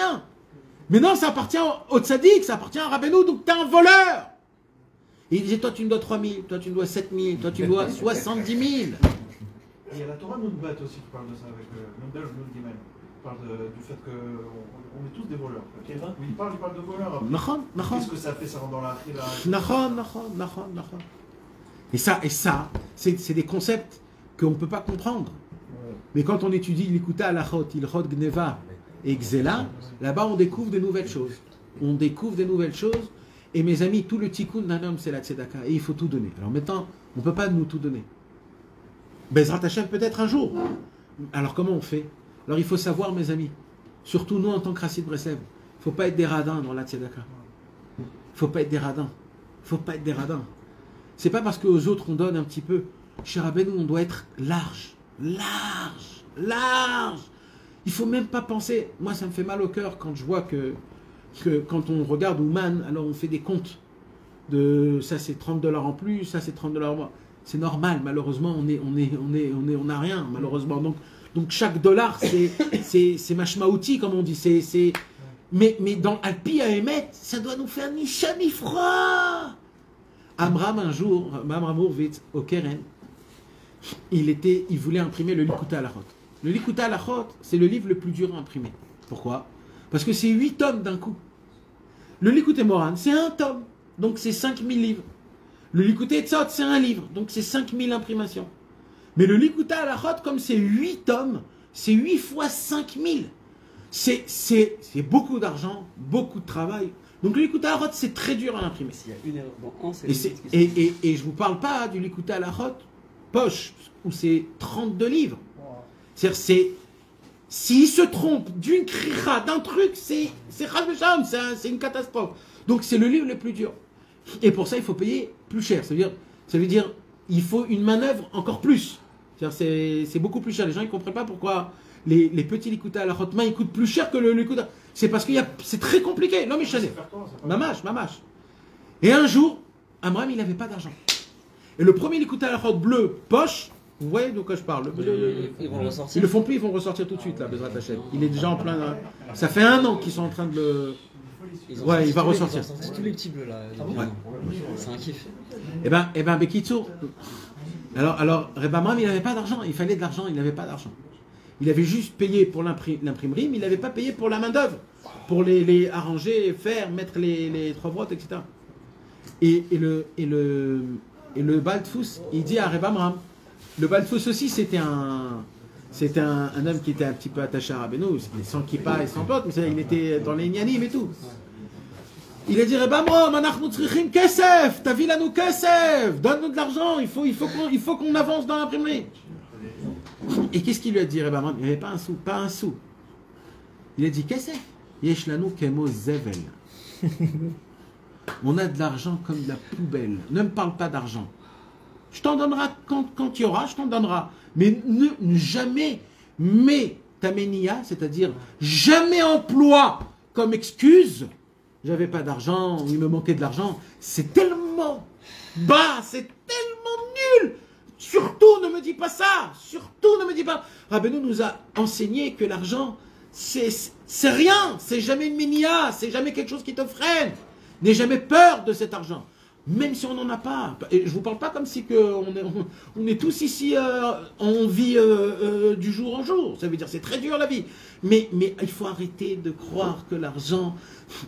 Comme le Baal Shem Tov, il a dit, je l'ai dit en plus hier. Le Baal Shem Tov, il a dit, quand tu prends une pièce, tu le mets à côté de tes yeux, elle peut cacher même la plus grande montagne. Même le Mont Blanc et même l'Himalaya. Et il dit, alors c'est quoi le problème? Parce que le problème, c'est parce que tu prends la pièce et tu la mets trop proche de ton œil. Alors quand tu la mets trop proche de ton œil, tu vois que l'argent pousse. Éloigne l'argent, éloigne. Tu verras d'un coup un paysage. Tu verras d'un coup Hachem. Tu verras d'un coup la Emouna, le Bitachon, la Simcha, la Refoua. Le problème, c'est qu'on met l'argent toujours en face de nous. Donc, on dit le Bitachon, c'est que l'argent. Non. Les factures, elles arrivent à la fin du mois. Hein? Les factures, elles arrivent. C'est ce que mon père, il me disait tout le temps. C'est ce que mon père, il me disait tout le temps. Bassov, c'est qui paye? Eh ben, tu veux que je te dise quelque chose? La Emouna, c'est pas quelque chose qu'on comprend. Parce que c'est ça la Emouna. Emouna, c'est l'inverse de la compréhension. C'est où que la Emouna, elle commence? Là où le Sechel, il s'arrête. Donc là où la logique, c'est quoi ce que tu me poses comme question? C'est une logique. Et comment t'arrives, tu tapes pas, tu fais quoi? Écoute, tu fais quoi? Tu vas marcher. Écoute. Moi, regarde, moi je parle pas... Là tu me parles d'arrêter de travailler. Je parle pas d'arrêter de travailler. Je parle pas de ça. Moi, je parle d'une autre chose. Je parle d'arrêter de prendre l'argent et de la considérer comme si c'est quelque chose de plus important. D'ailleurs, rappelez-vous, mes amis, à la fin des temps, d'abord, Rabbeinu nous a dévoilé un secret. L'argent, excusez-moi du terme, mais le seul terme au monde qui est matim bidiou que ça, c'est ça. Donc, je vais pas ne pas dire. Mais de l'argent, c'est de la merde. C'est ça, le mot merde, c'est de l'argent. Il n'y a pas d'autre définition. Il n'y a pas d'autre définition. Ah, mais lui dit ça pue. Tu te rappelles en France quand on marchait? Des fois on marchait dans des crottes de chiens. Tu rentrais à la maison, ça sent mauvais. On regardait tout de suite nos pieds. C'est comme ça pue. Tu vas dire, mais j'ai marché dans une crotte de chien ou quoi? Mais pourquoi ça sent mauvais? Parce que tu as des liasses dans ta ça sent mauvais. Encore une fois, Chasvé Shalom, je ne me moque pas de l'argent elle-même. Je manque de comment moi, je vis l'argent. C'est de ça. L'argent, c'est Kodesh. C'est Kodesh. On fait des mitzvot. Comme ils me disent tout de suite, les gens. Ah, on fait des mitzvot avec elle. Tout de suite des mitzvot. Et aussi des avérotes. Makara. L'argent, dans la racine, elle est Kodesh. Rabbeinu, il dit, c'est le même endroit où il y a notre Neshama. C'est Kodesh Kodashim, Vadaï. Mais la façon de comment je regarde l'argent, je vis l'argent, c'est ça le problème. Alors maintenant, Vadaï, qu'un homme, il doit faire sa ishtadout. Un homme, il doit essayer d'aller au travail. Et aussi, quand il va au travail, c'est pas pour l'argent. C'est pour les fautes. Parce que j'ai fauté, je dois aller au travail. Et normalement, Akadosh Baruch Hu, il me donne la manne en bas de chez moi à la maison. S'il ne me la donne pas, c'est parce que j'ai fauté. Donc, aller au travail, c'est Kaparat Avonot. Tu peux raconter l'histoire encore avec ton papa? Sûr. Laquelle? Il y en a plusieurs. Avec le pidion, l'argent. Quand tu l'as jeté. Il y avait un jour où j'étais un enfant. C'était, je me rappellerai, jusqu'à aujourd'hui, j'ai l'image. C'était à rue Pradier. 26 rue Pradier. Au 4e étage. On habitait au 4e étage. Et mon père, il avait reçu sa paye. Il avait reçu sa paye. Et moi, quand j'ai vu qu'il a reçu sa paye, mes yeux, ils ont fait comme ça, grand. Même quand j'étais tout petit, hein, j'étais vraiment petit. Mais bon, c'est comme ça. Il avait reçu des billets. Je me rappelais à l'époque des gros billets en France, les grands billets. C'était des gros billets. Pas les francs, les grands. Alors, tu sais, les billets de 200 francs. Tu sais comment ils étaient grands, les billets. Alors Bekitour, c'était comme ça. Et mon père, il a vu les yeux que j'ai fait. Et il n'a pas aimé ça. Il m'a dit, pourquoi tu as fait les grands yeux? Je dis, waouh, papa, il a plein d'argent. Et mon père, il m'a dit, l'argent, c'est Hachem qui donne. C'est Hachem qui donne, t'as vu? C'est Hachem qui donne. Je lui dis, ouais, t'as travaillé fort. Et il dit, non, c'est Hachem qui donne l'argent. L'argent, c'est du mensonge. C'est du papier. Et on était dans le salon, la fenêtre était ouverte. C'est pas une fenêtre, c'était le balcon. Il a dit, tu vois, il y avait un élastique. Il a dit, tu vois, si c'est à moi vraiment, si je le jette, ça va me revenir. Et si c'est pas à moi, même que je l'ai dans ma main, je vais le perdre. Je lui ai dit, mais non, papa, pas du tout. Il m'a dit, si. Il a pris l'argent, il a fait comme ça, il n'a pas réfléchi. Et l'argent est tombé par terre. On habitait au 4e étage. C'est la rue. On est à Paris. D'accord. Moi, il y avait des punks qui habitaient en bas de chez nous. Ça veut dire. Il a jeté. Je lui ai dit, oh papa, Il m'a dit, si c'est à nous, ça reviendra. C'est fort. Maintenant, en bas de chez nous, il y avait une vieille. Elle ne nous supportait pas. Rien que parce que déjà, on était 4 enfants. Oh, 4 enfants, c'est beaucoup à l'époque, c'est beaucoup. 5 enfants. Elle avait 10 chats chez elle à la maison. Toujours, elle montait pour nous dire on fait du bruit, arrêtez de faire du bruit, les pas, les trucs. Elle nous cassait la tête tout le temps. Et ni plus ni moins, elle était en bas, elle voit une liasse tomber de la fenêtre. Et elle dit encore, ces juifs, là, c'est des malades mentales. Et ben, elle est remontée quelques minutes après, 10-15 minutes. Elle a frappé comme ça. Et elle a grondé mon papa. Elle dit, je vous rends pas cet argent parce que c'est à vous, mais parce que vous avez des enfants. Tenez, c'est très grave de jeter de l'argent. Et moi, d'un coup, je regarde comme ça. Et mon père, il me dit, t'as vu, si c'est à toi, c'est à toi. C'est pas à toi, c'est pas à toi. Mais maintenant, le beau, c'est que Rabbi Israël, il avait fait aussi une histoire pareille. À Rosh Hashanah, on venait tous chez Rabbi Israël faire le Pidyon et Rosh Hashanah. Et on donnait, en fait, mon père, il donnait tout son maaser de toute année. Belle. À l'époque, il travaillait, il avait de l'argent, etc. Alors il attendait, alors il y avait tous les Haverim qui venaient. Et à l'époque, il y avait le billet de 10 shekels, je ne sais pas si vous vous rappelez, rouge. Et ils avaient que ça, ils venaient chez Rabbi Israël avec 10 shekels, ils faisaient le Pidyon. Mon père, il était dans la.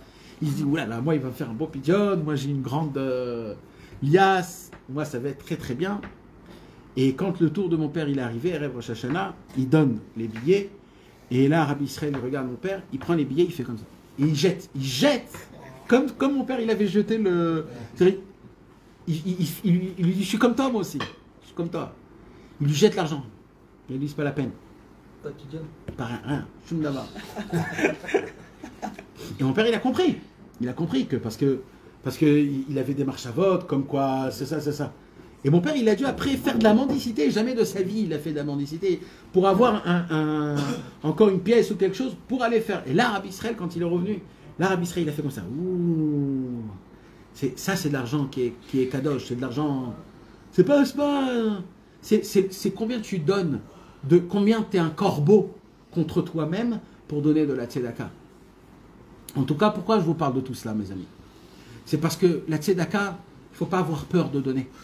Surtout, mes amis, parce que toujours on dit, on ne connaît pas, on ne sait pas où ça va. Ouais. Mais quand c'est un copain à toi que tu connais, quand c'est quelqu'un que tu connais, qui fait partie des Chassidei Breslev, tu connais ça. Quand c'est quelqu'un, et lui, il vient et il te demande, c'est le moment de ne plus avoir peur. C'est le moment de dire, ah, mais mon frère, mais qu'est-ce que tu as besoin, je te donne. S'il s'est tué pour demander. Exactement, s'il demande, en plus, il faut savoir. Les vrais, ils demandent pas. C'est que les Nachon, ils ne savent pas demander, ils ne savent pas demander. C'est pour cela, mes amis, nous, on doit être très sensibles à la tzedaka, très sensibles, de donner pour l'impression des livres, pour les Haverim, pour les Anshishlomenou, pour les Inyanim de la Gdusha, Bate Knesset, Bate Midrashot du Tzadik Emet, les Mikvaot, les voyages à Ouman, tout ce qui touche le Inyan. Hein? On va voir, c'est ça le problème. Ouais, mais on a. Vous savez ce que le Zohar HaKadosh, il dit, mes amis, je termine avec ça, je suis obligé. Le Zohar HaKadosh, il dit une phrase, moi, à chaque fois que ça m'arrive, je pense à ça. Le Zohar HaKadosh, il dit, quand HaKadosh Baruch Hu, il t'aime, il tombe amoureux de toi. Alors, pas la première fois. Tu sais, de temps en temps, des fois, il te regarde et il t'aime. Comme des fois, tu regardes tes enfants, tu dis, ah, est-ce qu'il est beau, mon fils. Alors, quand Hachem, il te voit et qu'il t'aime, comment on le sait? Comment on le sait? Qu'est-ce qui se passe? Eh bien, Hachem, il fait quelque chose. Tu sais comment Hachem, il te montre que là, maintenant, là, il est tombé amoureux de toi? Comment? Il t'envoie un pauvre.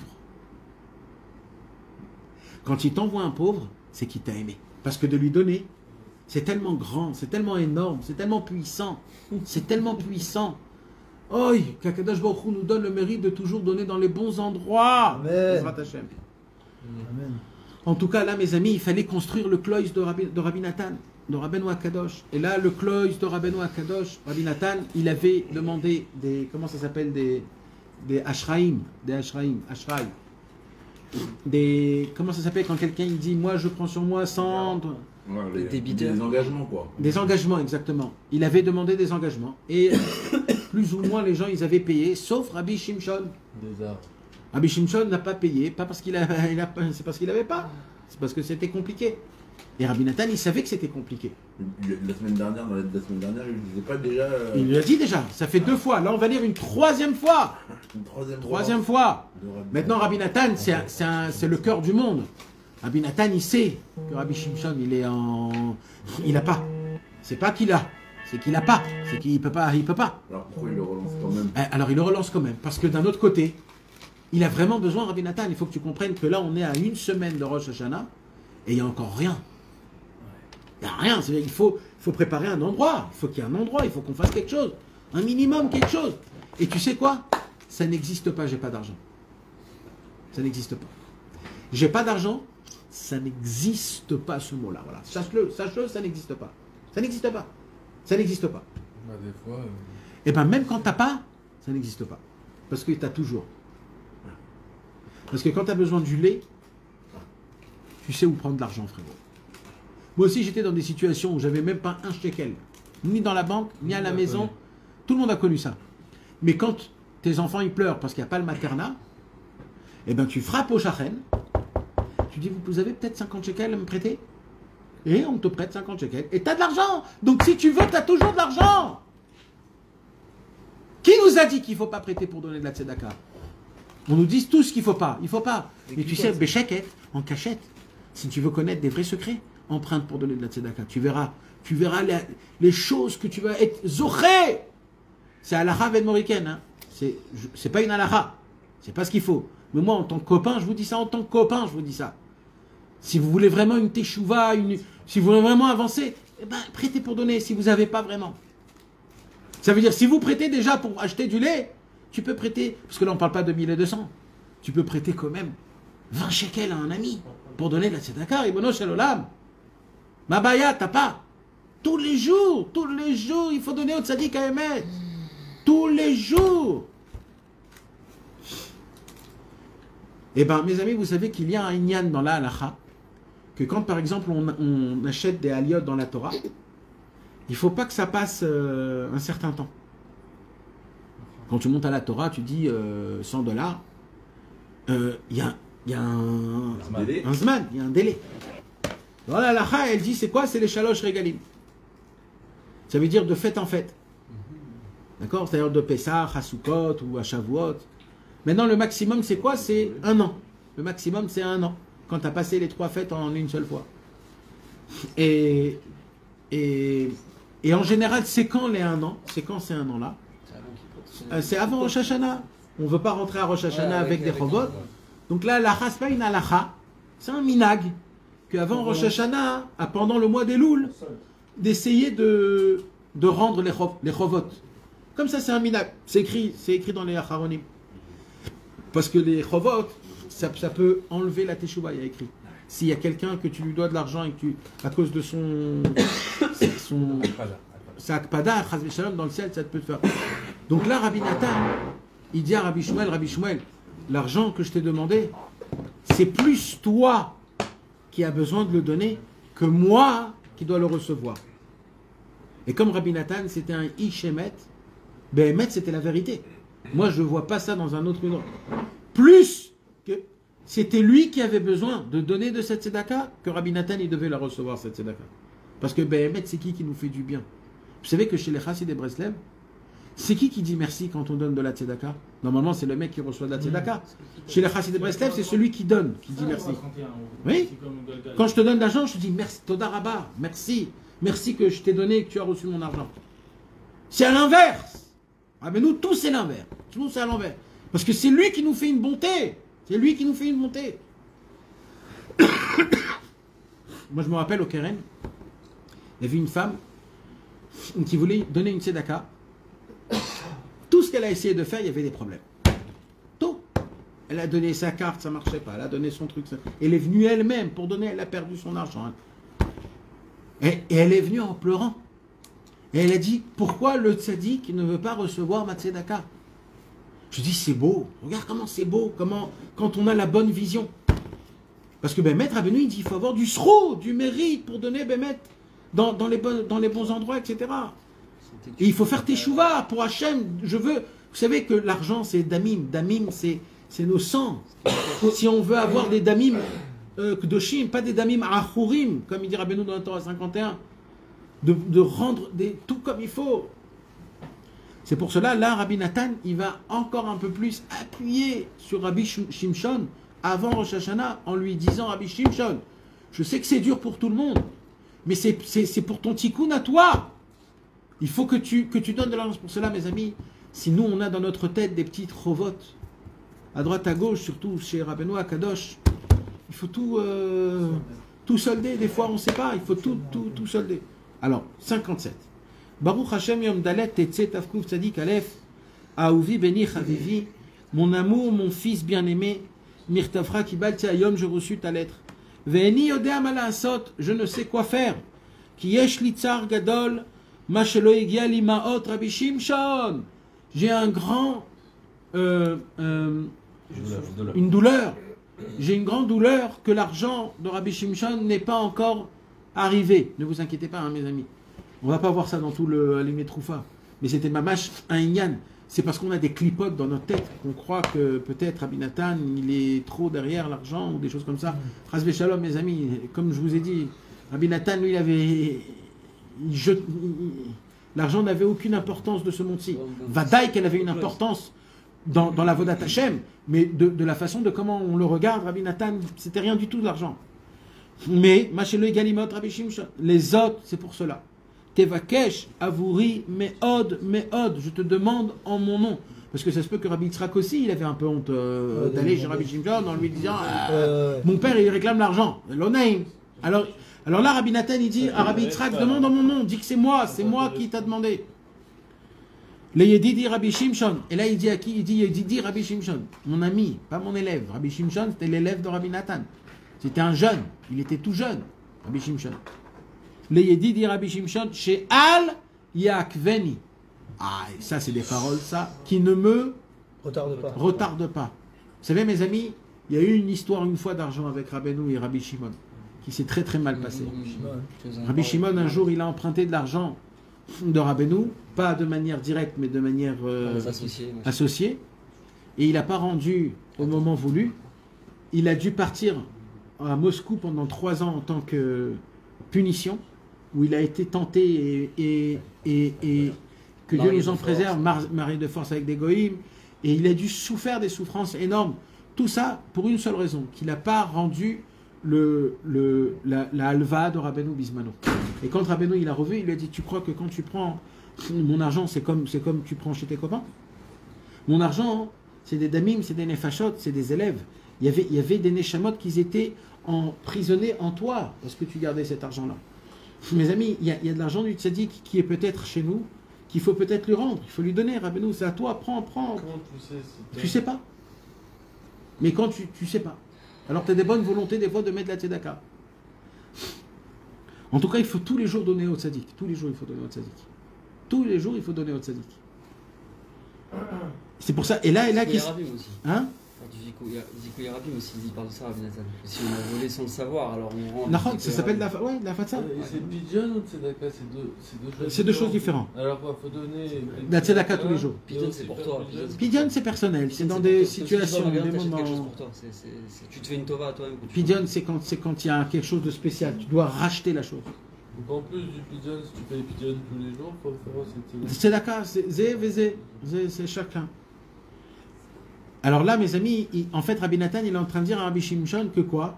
Que le fait que tu m'envoies pas de l'argent, en fait, tu me freines. C'est très grave.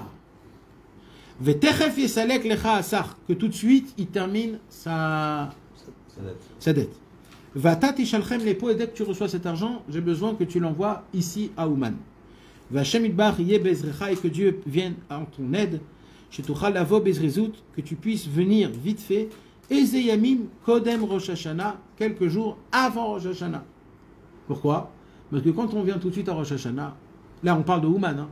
Quand on vient tout de suite à Rosh Hashanah, alors on est pris, les valises, les trucs, on est là, la tête elle est ici, t'as pas la faute.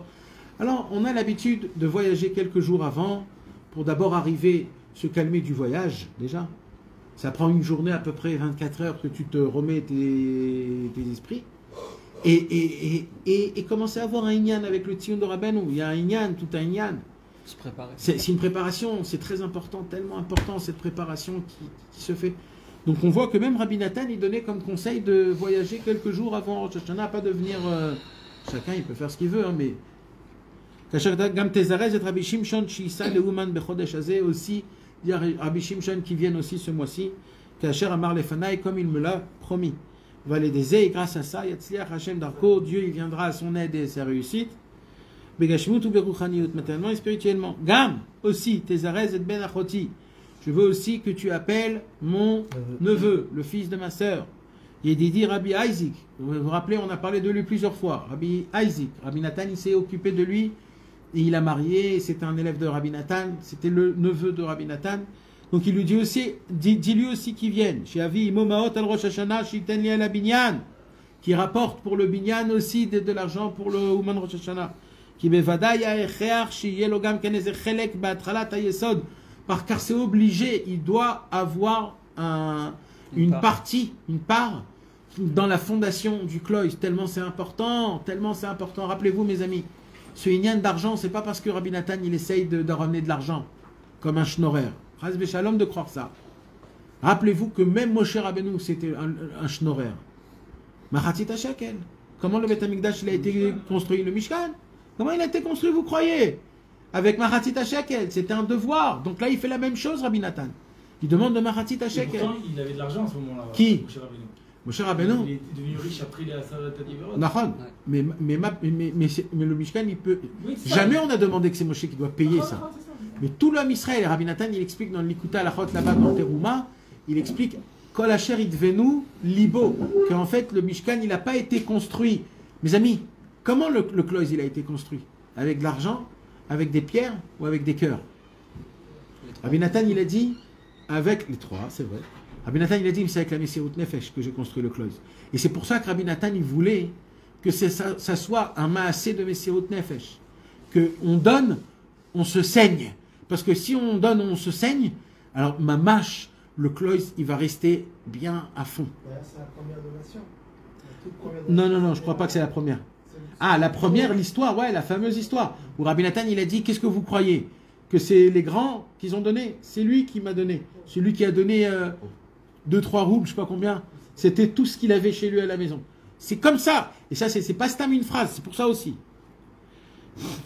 Gam Rabbi Mordechai iten eze sarmoat. Je veux aussi que Rabbi Mordechai aussi il donne.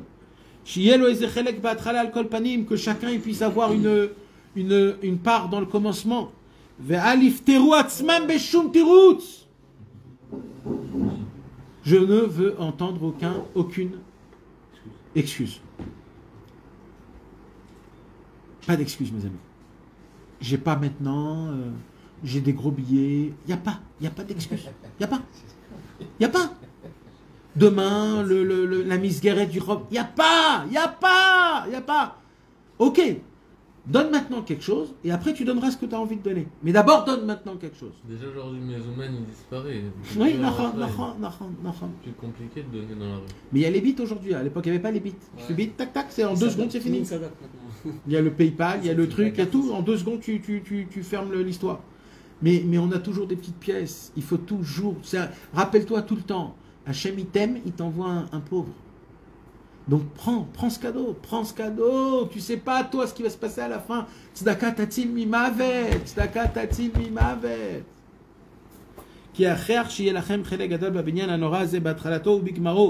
Car c'est obligé que vous devez avoir une part dans le commencement et dans la fin de cette construction de la maison du tzaddik. Hachem yoshi alachem, et Dieu il va venir à vous en votre aide.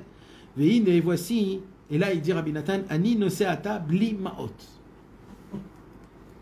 T'imagines? C'est un clochard. Ça, c'est un clochard.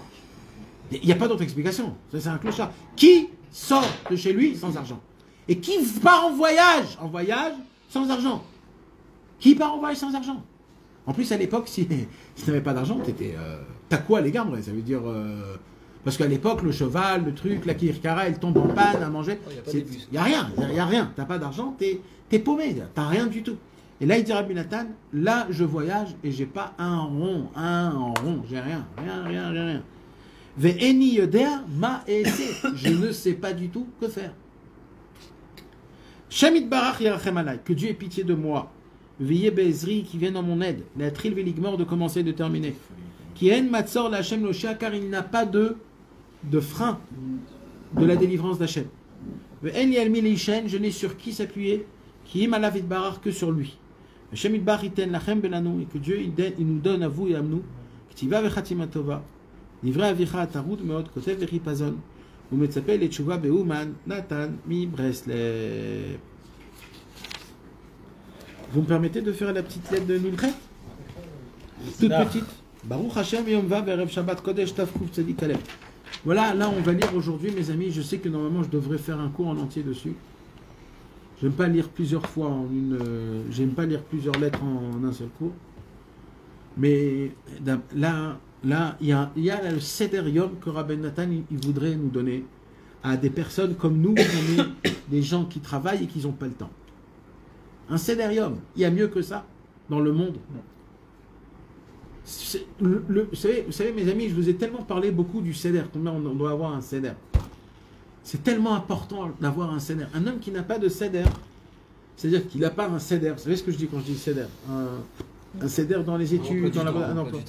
Mais c'est plutôt un emploi du temps dans la Vodat Hashem, ça veut dire, c'est-à-dire de se fixer, de se donner des temps, ou des pages, non mais chané, des moments. Mais en tout cas, d'avoir une régularité, une atmada, comment on appelle ça, une atmada, une régularité dans les livres de Rabbeinu Akadosh.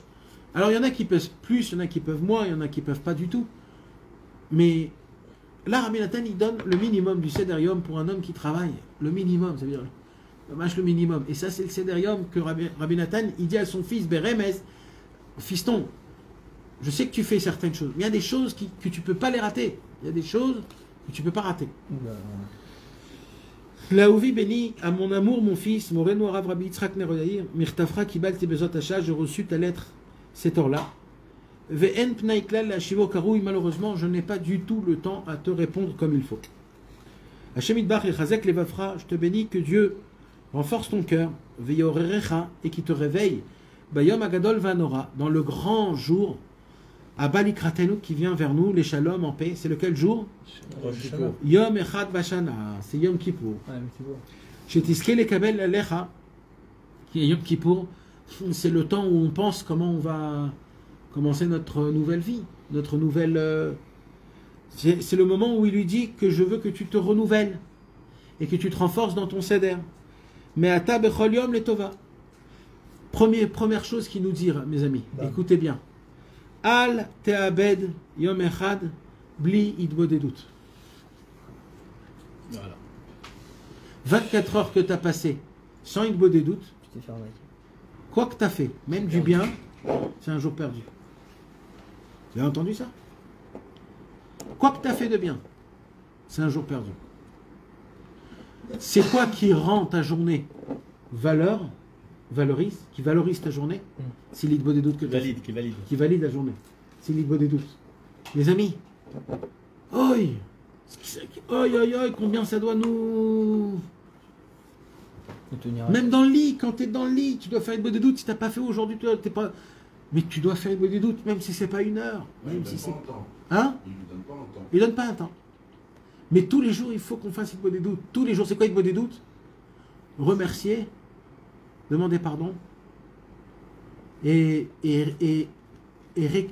épancher ton cœur. Dire ce que tu as dans ton cœur. On ne demande pas dans les... C'est demander de se rapprocher d'Hachem spirituellement. Oui. C'est ça, ces choses-là. Après, si tu as une heure, tu fais tes demandes, ce que tu as envie. Mais quand tu es en mode comme ça... En mode clochard. Ouais. Tu fais vite fait les points essentiels. Vidouit Varim, remerciements, et Tfilot ou Bakashot, Trinot, Liskot, Litkarev, la Hashem Itbarach Behemet. Deux shots, genre. Oui, les Bakashot de Shot. Il y avait une vidéo de. Il m'a envoyé une vidéo de Meir Yemini. Il dit il faudrait qu'on ait le mérite d'aller dans la Hidbo des doutes comme quand on va au Man. Avec le même état d'esprit. C'est un assez quoi. C'est pas. Nachon. C'est pas un ergel. Nachon. C'est un grand truc. Nous, on croit que l'Hidbo des doutes, c'est juste de parler. Il faut se préparer à un vrai combat. Deuxième chose. Velarchav al tachlitra bechol yom. On a le devoir de se rappeler du jour de la mort tous les jours. De se rappeler que dans ce monde-ci, on est de passage. Et que si je fais pas, si j'applique pas, si je fais pas ce qu'il faut, c'est une perte authentique. Il faut pas trop tenir ce monde. Trop. Des fois, tu es devant une queue dans la voiture et ils viennent tous de tous les côtés. Tous de tous les côtés. Et toi, tu es là, tu dis, purée, je sens qu'on m'écrase tous. C'est-à-dire, on marche dessus et quoi? Quoi, c'est-à-dire quoi? Si tu serais mettre dans le Olam Haba, dans ta place, mais là c'est même pas ta place dans ce monde-ci. Tu vas crier, gronder sur quoi? Pense au but. Vetartov bechol yom Torah ou tfila ou maasim tovim arbe. Vole tous les jours un peu de Torah, un peu de tfila et des bonnes actions. Kefi mashetuchal, ce que tu pourras, l'artof vela shok veligzol, de voler, de piller. C'est quoi les mots ici qui dit C'est quoi l'arachok? Tu seras en mesure de capter, d'arracher et de voler. Capter, arracher, voler. Mais Atzel a ouvert de ce monde qui ressemble à une ombre. Mais Evel Avalim qui est de la vanité de vanité. Mais Anan Kale Azé qu'il est comme un nuage qui avance vite fait. Zechor et Tev, rappelle-toi. Qui Kol Yamen ou Evel. Nos journées sont de vanité, ça passe très vite. Ve'yecholin Nartov Bem Chaye Olam. Et combien même on a la possibilité de pouvoir prendre et saisir et voler du temps pour la Vodat Hashem. Beze Madragashiou, quoi que la personne elle est, quoi là où il est, quoi qu'elle est. même si c'est un petit homme, même si c'est un rachat, même si c'est un homme qui a fait un fauteur, on a tous la possibilité de prendre des cadeaux énormes, infinis d'Avodat Hashem en faisant un peu de Torah, Tfila ou Maasim Tovim. Les termes, ils est plus que ça. En Pnayata, je n'ai pas le temps de rajouter. Livré Avicha, Doresh Lomcha Be'ava ou Maatir Batrem, les paroles de ton père qui demande ton salut par amour et qui prie pour vous. Nathan Mibreslev. Il lui a pas fait un céder très. Il lui a dit le mot des doutes et essaye d'étudier. Rappelle-toi de la mort et Torah Tfila ou Maasim Tovim. Mais fais-le. Non, mais je veux dire, je pensais qu'il lui donnait un céder. Ben non, tu vois que il a vu qu'apparemment il n'était pas encore prêt pour ça. Il lui dit voilà, tu ne peux pas passer des journées sans ça. Il a fait volontairement par ordre de priorité. Hein? Il a fait volontairement par ordre de priorité ou c'est. Non, l'Avdafka. C'est le Icar. C'est le Icar, mamash, le minimum, ça veut dire. C'est vraiment c'est la base, voilà. C'est mamash la base. Et ça, c'est possible, c'est faisable. Mais entre nous. Quand t'as le cerveau qui est cramé, tu fais comment pour. Alors tu cries beaucoup dans la forêt. Non, ben mec. Des fois, t'arrives même plus à réfléchir à ta body. Quand t'as des doutes, t'as tout qui fuit. Kivret Sadikim. C'est pour ça, toujours je dis, toujours mikvé tikkun haklali. Si tu peux faire mikvé tikkun haklali avant Idbo des doutes, waouh, c'est énorme. C'est pour ça, à côté d'une source, c'est le top niveau. Mikvé Idbo des doutes, là tu fais un lavage. Ah ouais. Un lavage. Et là, tu vas faire Idbo des doutes, tu vas parler.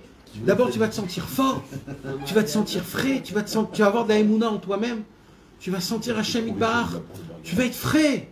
C'est pas le genre d'Idbo des doutes où tu es là, on dirait que ça pèse sur toi. Oh, comme ça, tu marches, tu parles comme ça, tellement ça pèse. C'est pas comme ça. Le mikvé Idbo des doutes, ça fait un choc à ton corps et à ta neshama. Non, ceux qui n'arrivent pas et que ça fait froid, ça a l'air, on aura. Alors ils essayent d'aller au mikvé, même un mikvé stam chaud, c'est aussi bien, c'est parfait. C'est mes voiles aussi des fois. Et des fois, mais sache une chose, David. Des fois, tu crois que tu réfléchis, c'est des trucs autour de toi qui te disent va pas, sors pas. Il y a ce qu'on appelle les cris. Les cris, c'est pas. C'est pas ça un cri, hein, c'est pas ça. Crier, c'est comme il dit Rabbeinu. Quand il a engendré la muraille de Yafo, il a vu qu'en bas, c'est la mer. C'est les crocodiles, c'est les requins qui vont le bouffer. Et il ne savait plus quoi faire. Il dit là. C'était Tibériade, pas Yafo, t'es sûr? Pas Yafo. Si. C'était Yafo. Non, il n'est pas rentré à Yafo.